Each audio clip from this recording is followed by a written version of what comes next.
नमस्कार, मैं हूं हरि सिंह। आप सभी का आपके अपने YouTube चैनल पर स्वागत करता हूं। हम लोग मौलिक अधिकार की चर्चा कर रहे हैं, जिसमें हम लोगों ने देखा था कि मौलिक अधिकार है क्या, मौलिक अधिकार का इतिहास क्या है, मौलिक अधिकार के उद्देश्य क्या है, मौलिक अधिकार के प्रकार कौन कौन से हैं, मौलिक अधिकारों को कब स्थगित किया जा सकता है, कब निलंबित किया जा सकता है, कब समाप्त किया जा सकता है। इन सब बातों की चर्चा हो चुकी है। अब हम लोग इसके पहले आर्टिकल की चर्चा करेंगे, आर्टिकल 12 की। इसमें राज्य की परिभाषा की बात की गई है कि राज्य की परिभाषा क्या होती है, यह बताया गया है कि इस आर्टिकल में अनुच्छेद 12 में। कई बार एग्जाम में पूछा गया है कि राज्य की परिभाषा किस आर्टिकल में बताया गया है, तो राज्य की परिभाषा अनुच्छेद 12 में बताया गया है। क्या है आर्टिकल 12 की वर्डिंग, क्या है?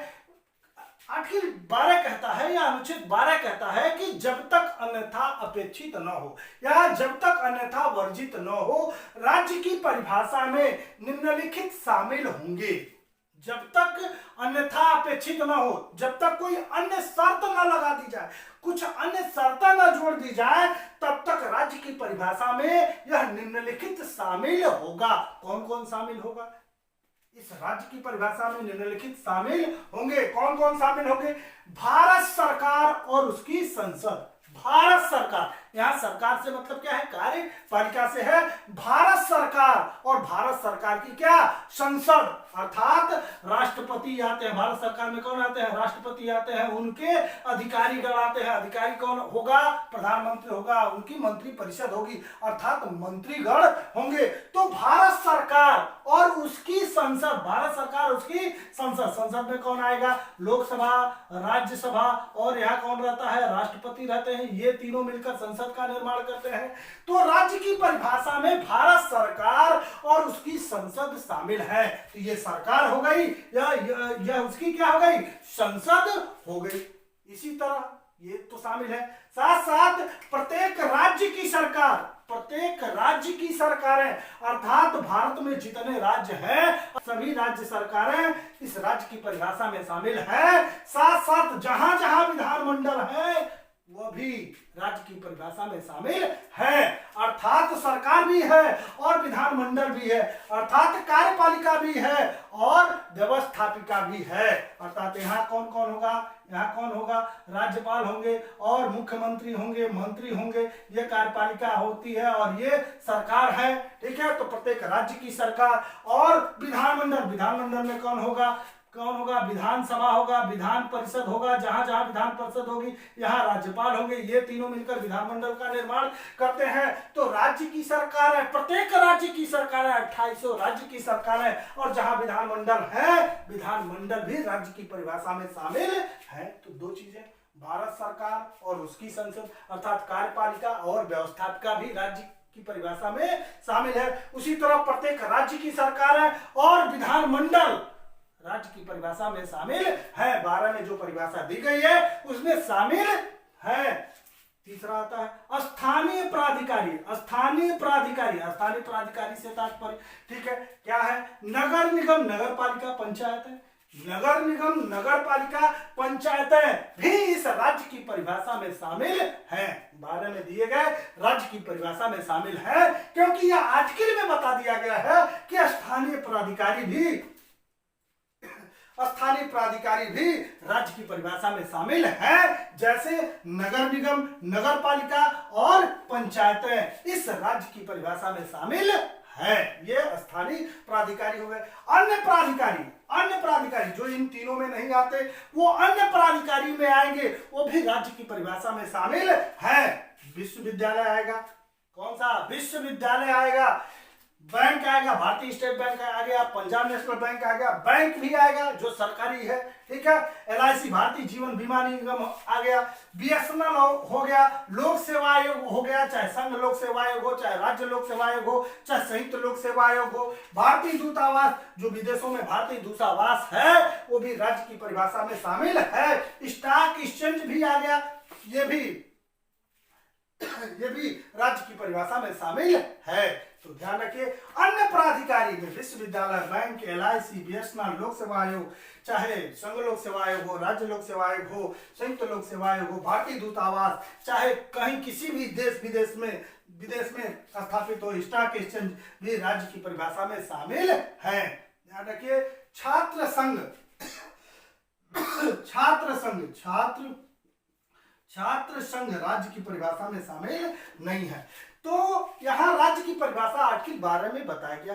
परिभाषा नहीं बताता, यह कहता है कि जब तक अन्यथा अपेक्षित न हो, जब तक कोई अन्य शर्त न लगाई जाए, तब तक राज्य की परिभाषा में निम्नलिखित शामिल है। भारत सरकार और उसकी संसद, प्रत्येक राज्य की सरकार और उसकी विधानमंडल, स्थानीय प्राधिकारी जिसमें नगर निगम, नगर पालिका, पंचायत आते हैं, अन्य प्राधिकारी जिसमें विश्वविद्यालय, बैंक, LIC, BSNL, लोक सेवा आयोग या भारतीय दूतावास, स्टॉक एक्सचेंज इसमें शामिल है। छात्र संघ इसमें शामिल नहीं है। तो ये 4 बातें इंपॉर्टेंट है। आर्टिकल उठा के ही पूछ दिया जाता है। सामान्यतः यह पूछा जाता है कि राज्य की परिभाषा किस आर्टिकल में है, तो आर्टिकल 12 में बताया गया है। क्या क्या राज्य की परिभाषा में शामिल है, तो भारत सरकार और संसद, प्रत्येक राज्य की सरकार और विधानमंडल, स्थानीय प्राधिकारी, अन्य प्राधिकारी। कभी कभी यह न देकर क्या दे दिया जाता है, नगर निगम, नगर पालिका, पंचायत। अन्य प्राधिकारी में कौन कौन, यह न देकर यह दे दिया जाता है कि विश्वविद्यालय राज्य की परिभाषा में आएगा कि नहीं, जो 12 की राज्य की परिभाषा है उसमें आएगा कि नहीं, तो आएगा। बैंक भी आएगा, LIC भी आएगा, BSNL भी आएगा, लोक सेवा आयोग आएगा, चाहे संघ लोक सेवा आयोग हो, चाहे राज्य लोक सेवा आयोग हो, चाहे संयुक्त भारतीय दूतावास भी आएगा, स्टॉक एक्सचेंज आएगा। तो ये बताया गया 12 में कि ये चीजें या ये संस्थाएं राज्य की परिभाषा में शामिल हैं। राज्य की परिभाषा नहीं बताता, राज्य की ये परिभाषा नहीं बता रहा है, कह रहा है कि ये भी शामिल है, ये भी शामिल है, ये भी शामिल है, ये भी शामिल है। राज्य की परिभाषा में ये शामिल है। हम लोग सामान्यतः राज्य की परिभाषा इस तरह परिभाषित करते हैं, या सामान्य रूप से राज्य की परिभाषा हम कैसे लगा सकते हैं, कैसे इसका अर्थ लगाया जा सकता है। ऐसी संस्था या ऐसा निकाय या ऐसी संस्था, ऐसे सभी निकाय, ऐसी संस्था जिसका संचालन प्रत्यक्ष या अप्रत्यक्ष रूप से, प्रत्यक्ष या अप्रत्यक्ष